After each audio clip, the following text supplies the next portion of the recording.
இன்னைக்கு நம்ம எப்படி சிக்கன் மஞ்சூரி பண்ணலான்ட்டு பார்க்கலாம் வாங்க. அதுக்கு நம்ம போன்லெஸ் சிக்கன் எடுத்து வச்சுக்கலாம்.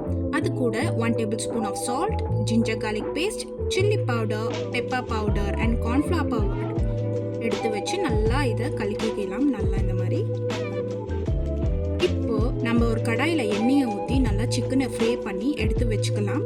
ஸோ மஞ்சரி கோஸும் நம்ம 2 table spoon of oil, ginger, garlic, chillies and onions and capsicum add பண்ணி நல்லா இந்த மாதிரி ஃப்ரை பண்ணிக்கோங்க. அது கூட நம்ம soya sauce, green chilli sauce, red chilli sauce and vinegar and tomato sauce add பண்ணி நல்லா இந்த மாதிரி மிக்ஸ் பண்ணிக்கோங்க. அது கூட நம்ம சிக்கன் ஃப்ரை பண்ணி வச்சுருந்தோம் பார்த்தீங்களா, அதை ஆட் பண்ணிக்கலாம். இப்போ நம்ம ஒரு பவுலில் கார்ன்ஃப்ளவர் பவுடர் எடுத்து வச்சு அதை தண்ணி ஊற்றி நல்லா மிக்ஸ் பண்ணி ஆட் பண்ணிக்கலாம். அண்ட் அது கூட கொரியண்டர் லீஃப் ஆட் பண்ணிக்கலாம். அவ்வளோதான், நம்மளோட சிக்கன் மஞ்சூரி ரெடி ஆயிடுச்சு. கண்டிப்பாக உங்களுக்கு பிடிக்கும்.